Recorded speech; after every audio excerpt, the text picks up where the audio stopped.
आजकल आप लोग देख रहे हैं कि मोबाइल के इस्तेमाल को लेकर बहुत सारी चिंताएं उभर कर सामने आ रही हैं। बच्चों को प्रतिबंध भी लगाया जा रहा है कई देशों के द्वारा मोबाइल के उपयोग पर।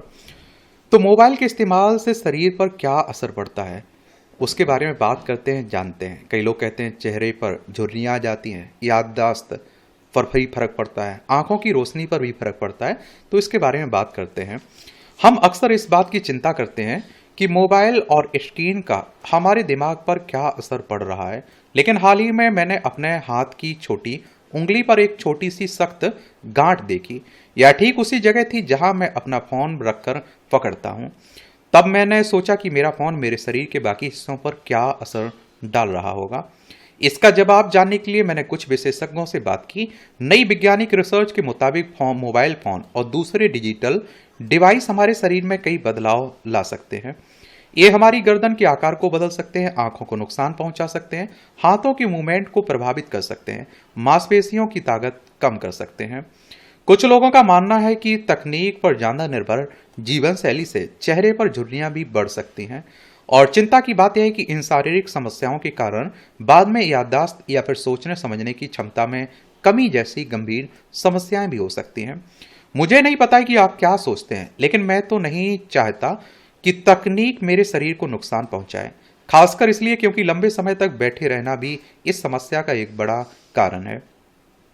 अच्छी बात है कि अगर आप नहीं चाहते कि तकनीक आपके शरीर पर बुरा असर डाले, तो इसके लिए कुछ आसान कदम उठाए जा सकते हैं। रीढ़ की हड्डी पर असर। अगर आप इस आर्टिकल को फोन पर पढ़ रहे हैं, तो हो सकता है कि आपके इसे देखने के लिए अपना सिर नीचे झुका रखा हो। सिर को आगे की ओर झुकाकर रखने की इस स्थिति को फॉरवर्ड हेड पोस्चर कहा जाता है। इससे आपकी गर्दन पर 27 किलोग्राम तक दबाव पड़ सकता है। आप देखें, समय के साथ यह आपकी रीढ़ की हड्डी की डिस्क को नुकसान पहुंचा सकता है, जोड़ों और मांसपेशियों को कमजोर कर सकता है, यहां तक कि आपके फेफड़ों की क्षमता भी कम कर सकता है। इसका एक नाम भी टैक नेक है। यह आपके शरीर के दिखने के तरीके को भी स्थायी रूप से बदल सकता है। डॉक्टर की सलाह से कुछ विशेष व्यायाम इस समस्या को ठीक करने में मदद कर सकते हैं। लेकिन कुछ आसान बदलाव ऐसे हैं जिन्हें आप अभी से शुरू कर सकते हैं। अपने फोन को थोड़ा ऊपर उठाकर रखें, स्क्रीन को अपनी आंखों के लेवल पर रखें। फोन आपके चेहरे से लगभग एक हाथ की दूरी पर हो। कंप्यूटर मॉनिटर के लिए भी यही बात लागू होती है। कुछ विशेषज्ञों का कहना है कि स्क्रीन से बीच बीच में ब्रेक लेना भी मददगार हो सकता है। हर आधे घंटे के बाद 20 मिनट का ब्रेक लेने की कोशिश करें। त्वचा में जलन और गर्दन पर झुर्रियां। हाल ही में एक नई चिंता सामने आई है। सवाल है कि क्या टैक नेक की वजह से गर्दन पर झुर्रियां पड़ रही हैं। ब्रिटेन में रॉयल कॉलेज ऑफ फिजिशियंस के फेलो और सलाहकार त्वचा विशेषज्ञ जस्टिन हैक्सटॉल कहती हैं कि थ्योरी से यह बात समझ में आती है। उनके अनुसार बार बार पड़ने वाला दबाव झुर्रियों का कारण बनता है, इसलिए हर समय आगे झुकना, गर्दन को मोड़कर रखना एक समस्या हो सकता है। लेकिन हैक्सटॉल का कहना है कि अभी तक कोई अच्छी रिसर्च इस बात को साबित नहीं कर पाई कि वह ऑनलाइन दिखाई देने वाले किसी भी विशेष टैक नेक को खरीदने की सलाह नहीं देती। हालांकि त्वचा से जुड़ी दूसरी समस्याएं भी चिंता का विषय है, खासकर उन लोगों के लिए जो अपनी स्मार्ट वॉच कभी नहीं उतारते। वह कहती हैं अंधेरा और नमी वाला वातावरण, जैसे आपकी घड़ी के नीचे की जगह, ईस्ट के लिए बहुत अच्छा होता है।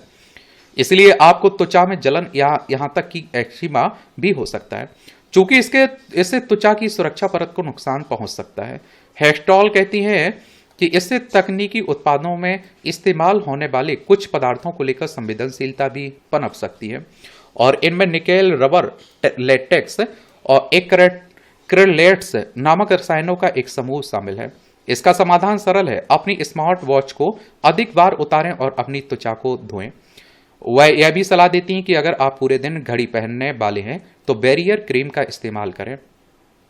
नजर कमजोर होना, माओपिया, नजदीक की चीजें साफ दिखना लेकिन दूर की चीजें धुंधली दिखना के मामले पिछले कई दशकों से बहुत तेजी से बढ़ रहे हैं। अगर आप सोचें कि इस दौरान क्या बदला है, तो इसके लिए तकनीक को जिम्मेदार मानना आसान लगता है। अमेरिका के ओहायो स्टेट यूनिवर्सिटी में ऑप्टोमेट्री के प्रोफेसर डोनाल्ड मट्टी के अनुसार यह बात कुछ हद तक सही हो सकती है, लेकिन शायद उस तरीके से नहीं जैसा आप सोचते हैं। मट्टी कहते हैं कि हमने बच्चों की आंखों के विकास पर 20 साल से अधिक समय तक अध्ययन किया। माओपिया की शुरुआत और बढ़ने के खतरे को देखा।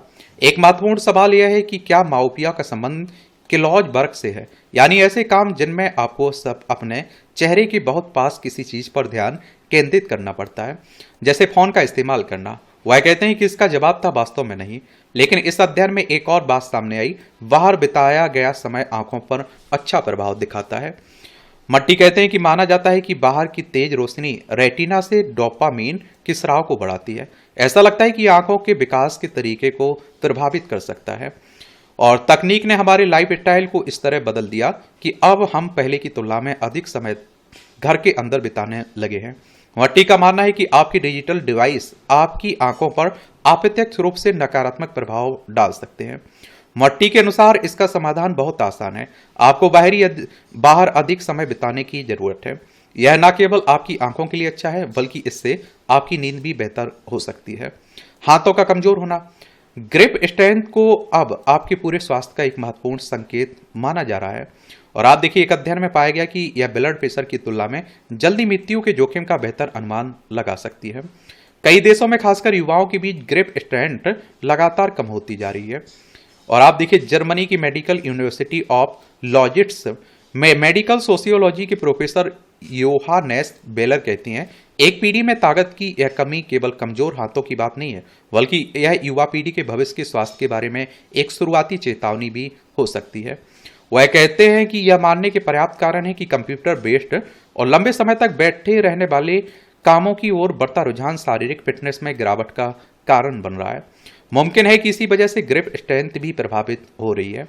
आपको एक टेनिस बॉल को जितनी जोर से हो सके दबाने में सक्षम होना चाहिए। उस पकड़ को 15 से 30 सेकंड तक बनाए रखना चाहिए। लेकिन सवाल सिर्फ हाथों की पकड़ को मजबूत करने का नहीं है, बल्कि आपकी पूरी शारीरिक फिटनेस को बेहतर बनाने के बारे में भी है। इसके लिए जिम जाएं, नियमित व्यायाम करें। हैंड आई कोऑर्डिनेशन, ऐसा लगता है कि तकनीक मोटर स्किल्स को प्रभावित करती है। मोटर स्किल्स वे क्षमताएं हैं जो शरीर और दिमाग को मिलकर सटीक गतिविधियां करने में मदद करती है। जर्मनी के यूनिवर्सिटी ऑफ रेगेंसबर्ग में डेवलपमेंट साइकोलॉजी और एजुकेशन के प्रोफेसर सेबेस्टियन शोकेट कहते हैं कि उपलब्ध प्रमाण तकनीक से मोटर स्किल्स पर नकारात्मक प्रभाव की ओर इशारा करते हैं। हम बच्चों पर इसके प्रभाव के बारे में वयस्कों की तुलना में कहीं अधिक जानते हैं। सोगेट के अपने शोध से पता चलता है कि अधिक स्क्रीन टाइम और कमजोर मोटर स्किल्स के बीच संबंध है। हम किशोरों की तुलना में बच्चों पर पड़ने वाले प्रभाव के बारे में ज्यादा पता है। सोगेट हालांकि ये नहीं कहते हैं कि आपको घबराने की या स्क्रीन का इस्तेमाल पूरी तरह बंद करने की जरूरत है। इसके बजाय वो कहते हैं कि अपनी रोजमर्रा की जिंदगी में ज्यादा से ज्यादा ऐसे कामों को शामिल करें जिनमें हाथों का इस्तेमाल होता हो। लंबे समय तक हाथों से किए जाने वाले कामों में खाना बनाने जैसी गतिविधियां भी शामिल हो सकती हैं। सोगेट स्वयं लकड़ी से जुड़ा काम करते हैं। आप केवल हाथ से लिखने की आदत भी डाल सकते हैं। सोगेट कहते हैं कि यह दुनिया का अंत नहीं है, ये प्रभाव बहुत सूक्ष्म है। लेकिन अगर व्यक्तिगत स्तर पर ये प्रभाव छोटे या कम भी हों, तो कई पीढ़ियों में मिलकर हम समाज की सोचने समझने की क्षमता में संभावित गिरावट की बात कर रहे हैं। और वास्तविक दुनिया में सोचने की क्षमता कम हो सकती है, क्योंकि हमारे हाथ दुनिया से संपर्क का एक बहुत महत्वपूर्ण माध्यम है। बाकी आप लोगों को क्या लगता है? आप लोगों ने क्या अनुभव किया है? जरूर अपनी राय बताइएगा। धन्यवाद।